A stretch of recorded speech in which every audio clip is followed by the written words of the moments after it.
धनंजय मुंडेंचे कार्यकर्ते धनंजय देशमुखांना धमक्या देत आहेत. अधिकाऱ्यांच्या माध्यमातून मराठ्यांना त्रास दिला जातोय असा आरोप मनोज जरांगेंनी केला. धनंजय मुंडे शहाणा हो, मुंडे बहीण भावामुळे सर्वांना त्रास होतोय. धनंजय मुंडे जातीय तेढ निर्माण करतायत असा आरोप मनोज जरांगेंनी केला. तुमच्या कार्यकर्त्यांना आवरा असं दोघा बहीण भावांना सांगितलं असं जरांगे म्हणाले. मोर्चाचं लोण राज्यभर पसरणार आहे. प्रति मोर्चे काढले तर आम्ही सुद्धा जशास तसं उत्तर देऊ असा इशारा जरांगेंनी दिला. तर मंत्र्यांच्या पाठीशी नाही हे मुख्यमंत्र्यांनी सिद्ध करावं असं आवाहन जरांगेंनी केलं. अमोल मिटकरींनी सुरेश धस यांच्यावरती टीका करत थेट फडणवीसांना प्रश्न विचारलाय. तुमचा वळू मोकाट सुटलाय, त्याला आवर घालाल की नाही? धस अजितदादांवरती पुन्हा बोलले तर राष्ट्रवादी सहन करणार नाही असा इशारा अमोल मिटकरींनी दिलाय. राष्ट्रवादी शरदचंद्र पवार गटाचे नेते जितेंद्र आव्हाड यांनी संतोष देशमुख हत्या प्रकरणात नेमलेल्या एसआयटीवरती संशय व्यक्त केला. एसआयटी मधील एक प्रमुख आयपीएस बाहेरचा नेमलाय. त्यांच्यातील अधिकारी वाल्मिक करारासाठीच काम करतात असा आरोप आव्हाडांनी केला.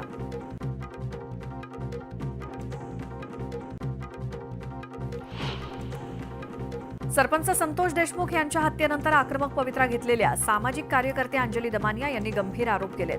संतोष देशमुख हत्येनंतर अडचणीत सापडलेल्या मंत्री धनंजय मुंडे आणि पर्यावरण मंत्री पंकजा मुंडे यांच्या कार्यकर्त्यांकडनं मानसिक छळ होत असल्याचा आरोप त्यांनी केला.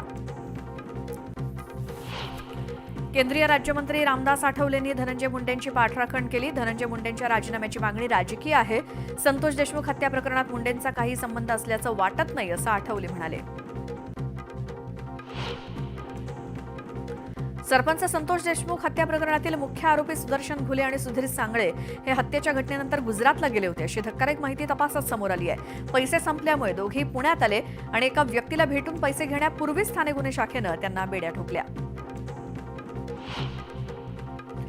देशातील सर्वात छोटा व्याघ्र प्रकल्प असलेल्या बोर व्याघ्र प्रकल्पामध्ये वाघांची संख्या वाढली आहे. दुपारच्या जंगल सफारी दरम्यान पर्यटकांना बोरची राणी कॅटरीनाचं तिच्या 2 छाव्यांसोबत दर्शन घडलं.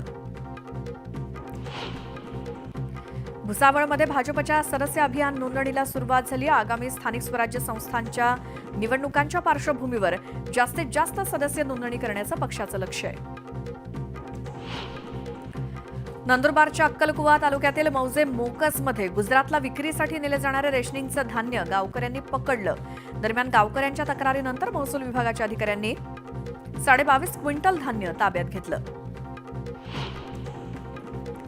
नागपूरच्या गोरेवाडा रेस्क्यू सेंटरमध्ये पॅथोजेनिक एव्हियन फ्लू H5N1 विषाणूची लागण झाल्यामुळे 3 वाघ आणि एका उपप्रौढ बिबट्याचा मृत्यू झाला. महाराष्ट्रातील प्राणी संग्रहालय बचाव आणि संक्रमण केंद्रावरती रेड अलर्ट जारी करण्यात आलाय.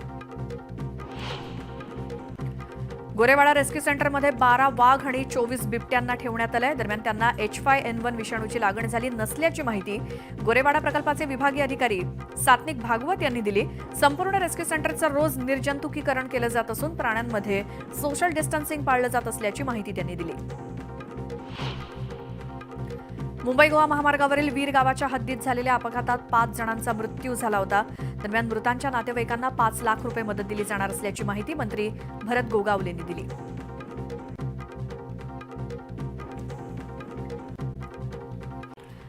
सत्ता स्थापनेनंतर प्रथमच अजित पवारांनी बारामतीत जनता दरबार घेतला. बारामतीतील सहयोग निवासस्थानी अजितदादांच्या भेटीसाठी नागरिकांनी मोठ्या प्रमाणात गर्दी केली.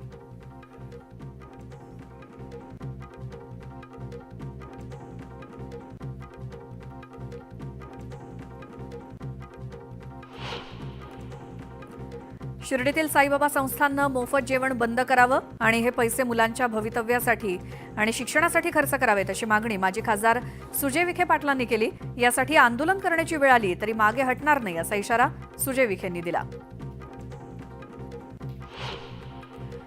आता प्रत्येक देवगड हापूस आंब्याला युनिक कोड देण्याचा निर्णय देवगड तालुका आंबा उत्पादक सहकारी संस्थेनं घेतलाय. देवगड हापूस आंब्याच्या नावानं बोगस विक्रीला पायबंद घालण्यासाठी हा निर्णय घेण्यात आलाय. त्यामुळे आता देवगड हापूसच्या नावानं विकल्या जाणाऱ्या प्रत्येक आंब्यावर युनिक कोड असणं बंधनकारक असणार आहे. यवतमाळच्या झाडगावातील अतिक्रमण हटवण्यासाठी ग्रामपंचायत सदस्य रुपेश रोंघे यांनी राळेगाव पंचायत समितीसमोर उपोषण सुरू केलंय. रुपेश रोंघे 4 दिवसांपासून उपोषण करतायत. मात्र प्रशासनानं अजूनही त्यांच्या उपोषणाची दखल काही घेतलेली नाही. हिंगोलीच्या वसमतमध्ये खुली मॅरेथॉन स्पर्धा पार पडली. आमदार चंद्रकांत नवघरे यांच्या वतीनं मॅरेथॉनचं आयोजन करण्यात आलं होतं. हिंगोली जिल्ह्यासोबतच राज्यभरातील स्पर्धकांनी या स्पर्धेत सहभाग घेतला.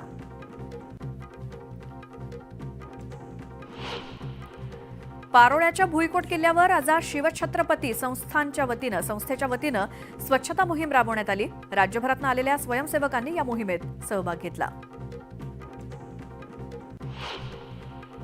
चंद्रपूर जिल्ह्यातील विविध लहान मोठ्या जलाशयांवरती यंदा मोठ्या प्रमाणात स्थलांतरित पक्ष्यांचं आगमन झालंय.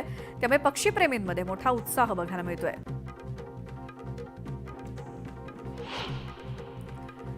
जळगाव जिल्ह्यात अद्याप 78.72% विद्यार्थ्यांची अपार आयडी तयार झाली आहे. दरम्यान अपार आयडीचं काम प्रलंबित असलेल्या अमळनेर तालुक्यातील 46 शाळांना गट शिक्षणाधिकाऱ्यांनी नोटीस बजावली आहे. जायकवाडीच्या पाणी प्रश्नावर नाशिककरांच्या लढ्याला मोठं यश आलंय. जायकवाडी प्रकल्पात साठ्याची मर्यादा 65% खाली आल्यामुळे 60% पाणी वाचणार आहे. नाशिक आणि अहिल्यानगर जिल्ह्यातील धरणांमध्ये पाणी वाचल्यामुळे शेतकऱ्यांसाठी ते फायदेशीर ठरणार आहे.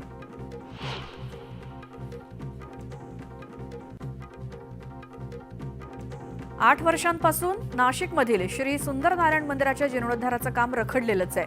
2027 मध्ये होणाऱ्या कुंभमेळ्यात तरी हे मंदिर भाविकांसाठी खुलं होणार का, असा संतप्त सवाल नाशिककर विचारतायत.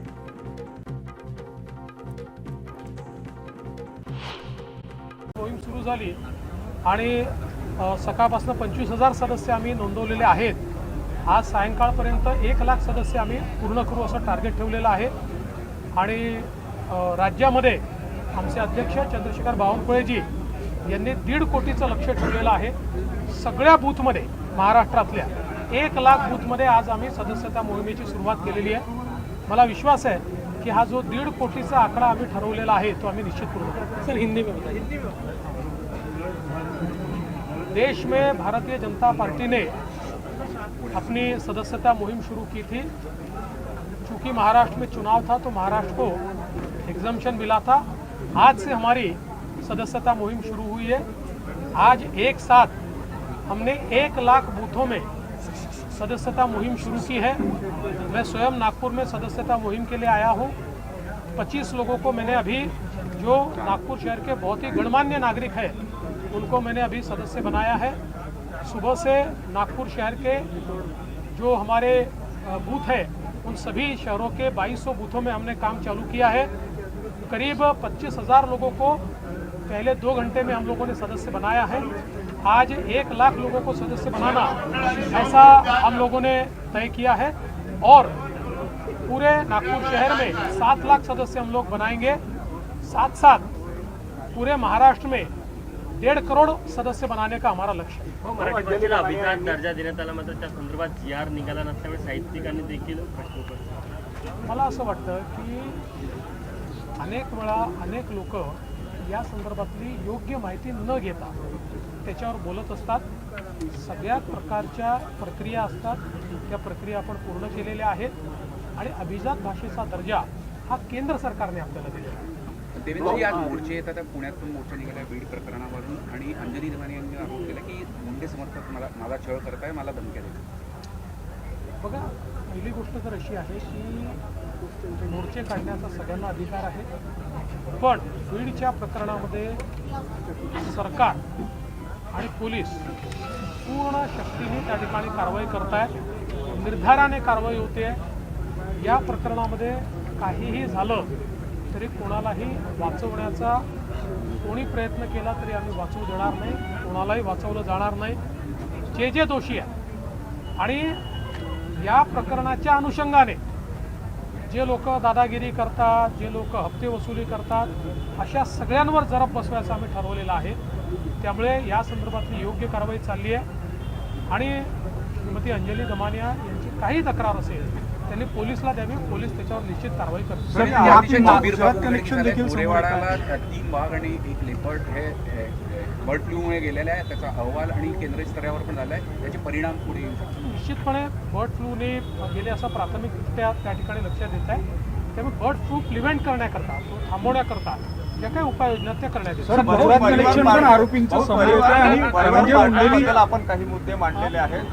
नॅशनल ज्या राष्ट्रीय पार्ट्या आहेत त्यांच्याबद्दल आपलं काय मत? परिवार मी बोललो त्याच्यावर. भाऊ या बीडच्या आरोपींचं गुजरात कनेक्शन देखील समोर आलेलं आहे. ते इतर राज्यात देखील पळून गेलेले आहेत आणि धनंजय मुंडेच्या राजीनाम्याची मागणी प्रामुख्याने या मोर्चातून होत आहे. एक तर ते कुठेही गेले असतील आणि कोणी त्यांना मदत केली असेल तरी देखील त्यांच्यावर कारवाई होते आहे, तुम्हाला दिसत आहे. मदत करणाऱ्यांना आम्ही सोडत नाही. आता माझं मत एवढंच आहे की या संदर्भात नीट चौकशी करू द्यावी, सगळी चौकशी पूर्ण होऊ द्यावी. आम्ही कुठल्याही दोषीला सोडणार नाही आहे. याचा उपयोग कुठल्याही राजकारणाकरता करू नये ही एक गंभीर बाब आहे. एक अतिशय चांगल्या आणि लोकांमध्ये लोकप्रिय असलेल्या सरपंचाची निर्घृण हत्या झाली आहे. त्यामुळे त्या हत्येचा उपयोग हा राजकारणाकरता होऊ नये, तर त्यातनं समाजामध्ये काहीतरी सुधार व्हावा असा आमचा प्रयत्न. नागपूर जिल्हा परिषद मुख्यमंत्री देवेंद्र फडणवीस नागपूरमध्ये बोलत होते. खरं तर भाजपचं सदस्यता नोंदणी अभियान सुरू आहे त्याच्याविषयी त्यांची प्रतिक्रिया होती, पण ते बीड संदर्भात सुद्धा बोलले आणि अंजली दमानिया यांनी जे केलेले आरोप आहेत त्याच्याविषयी सुद्धा त्यांनी भाष्य केलेलं आहे.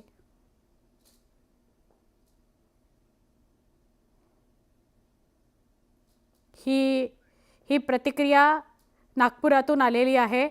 बीड संदर्भात प्रकरणाचं म्हणजे संतोष देशमुख हत्या प्रकरणाचं राजकारण कोणी करू नये असं म्हणून त्यांनी स्पष्ट संकेत दिलेले आहेत की सगळ्यांवर